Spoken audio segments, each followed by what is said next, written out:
Jamii imeshauriwa kuweka utaratibu wa kupima afya zao pindi zinapotolewa fursa za matibabu bure kwa wagonjwa mbalimbali ili kujua afya zao na kufanya matibabu mapema pindi wanapogundulika kuwa na changamoto yoyote ya kiafya kabla ya tatizo kuwa kubwa. Ushauri huu umetolewa na mbunge wa CCM jimbo la Mbagala, Kakulu wakati wa zoezi la utoaji wa huduma za matibabu bure kwa wananchi lililoendeshwa na zahanati ya Mbagala Kuu na kufanyika katika viwanja vya shule ya msingi Mbagala Kuu, manispaa ya Temeke jijini Dar es Salaam. Kwa wananchi wenzangu wa kata ya Mbagala Kuu na waliotoka nje ya eneo hili, mimi niwapongeze kwa kuitikia wito, kwa sababu shughuli hii isingekuwa na maana yoyote kama tungekuja wenyewe tukakaa meza kuwa hapa alafu tuanza kupongezana, watu waliokusudia kuwapatia huduma hawajafika. Kwa hiyo niwashukuru na kuwapongeza kwa kufika kujumuika nasi kufanya tukio hili. Limefanikiwa kwa sababu nyinyi mmekubali kufika kwenye eneo hili. Wakati mwingine tutakapoandaa tukio jingine, tunawakaribisha tena na mhamasishe wengine ambao wako nafasi ya kufika ama kwa dharura au pengine kwa kufikiwa na taarifa mapema, ili washiriki tukio jingine tukaloliandaa kama hili na mengine atakayofuata. Niwahimize tena, kadri unapopata nafasi, si lazima kusubiri tukio kama hili. Unaenda kituo cha karibu kabisa cha afya kama pale hospitali yetu ya Zakiem au pale Temeke, kama unapata nafasi unaenda unachangia kwa hiari. Kwa sababu pengine wakati unapoenda muda huo unapochangia, damu yako inasaidia kuokoa maisha ya watu wawili au watatu.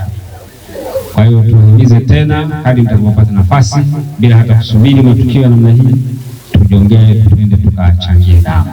Kwa upande wake, mganga mfawidhi wa zahanati ya Mbagala Kuu Regina Mwasha akizungumza na waandishi wa habari amesema lengo la kuendesha zoezi hilo ni kuwasaidia wananchi kujua afya zao, wafanye matibabu bure, ikiwa ni sehemu ya kuadhimisha siku ya muungano wa Tanganyika na Zanzibar.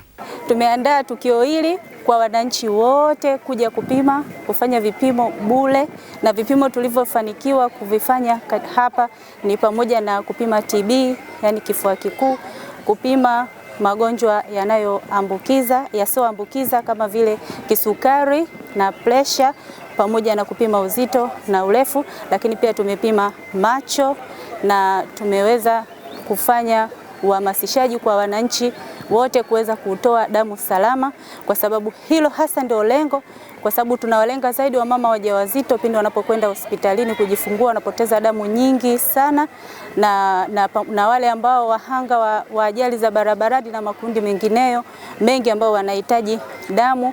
Na halmashauri ya manispaa yetu ya Temeke, target tunatakiwa tuwe na damu uniti 795, na kwa sasa hivi tunakusanya uniti 302 sawa na 38%, na wahitaji wa damu ni watu 360 kwa mwezi. Kwa hiyo tunaona kuna umuhimu mkubwa sana wa kuhamasisha wananchi, kwa sababu uhitaji ni ukubwa. Ukiangalia hapo kuna gepu kubwa sana.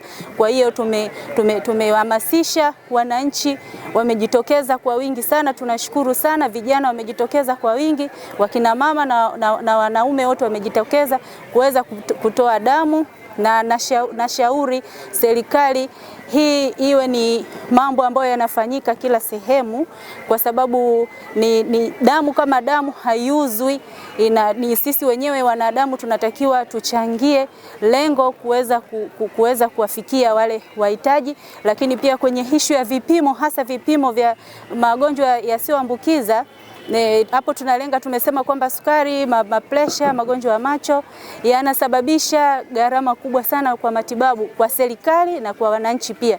Lakini pia nashauri wananchi wote muweze kujitokeza kwa wingi pale ambapo mnapohitajika katika sehemu kama hii.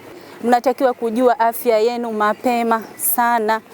Kama mnapojua afya mapema, una uwezo wa kuweza kuepusha gharama za matibabu na kuweza kuishi kwa afya bora kabisa, kwa sababu afya ndo msingi wa maisha. Nao baadhi ya wananchi waliojitokeza kupima afya zao, Minchande Kijao na Amina Hassan, wamezungumzia namna walivyopata huduma za matibabu bure katika viwanja hivyo. Kutokana na zoezi lililofanyika leo hapa, kwa sisi wananchi tunaliona zoezi zuri, zoezi lenye manufaa kwa kwetu sisi wote, wananchi wote wa kitongoji hichi na eneo hili. Kwa sababu sasa hivi tuna matatizo, watu mitaani humu, kila mtu utamsikia anaumwa hichi anaumwa kile. lakini inapofikia hatua ya kwenda hospitali na kuwa changamoto. Lakini kwa huduma ya hizo za kuja kupima bure kidogo zinatoa mchanganuo wa kujua kwamba ukoje au unaishi vipi katika maisha yako au mwili wako ukoje. Kwa hiyo ni kitu kimoja kizuri sana, naipongeza serikali au nampongeza mheshimiwa na diwani pamoja na uongozi wake walikuwa madarakani kwa kufanya vitu kama hivi kwa muda kama huu tulikuwa nao. Kwa kweli namshukuru Mwenyezi Mungu, nimepokelewa vizuri na huduma nimepata vizuri. Pia na waomba walio kwa nyumbani waje waitikie wito. Nafasi kama hizi sio za kupuuza, ni za kujumuika na kuja kucheki afya. Kiukweli nimepokelewa vizuri na bado naendelea kupata huduma vizuri. Namshukuru Mwenyezi Mungu. Shauri wangu kwa serikali na washauri waendelee kufanya hivi kwa sababu kuna wengine hawana uwezo wa kwenda hospitali kucheki afya zao. Lakini zinapotokea ofa kama hii wanakuwa nafuu kwao kuja kucheki afya zao na inawapa rahisi wale ambao wenye hali za chini kucheki afya zao.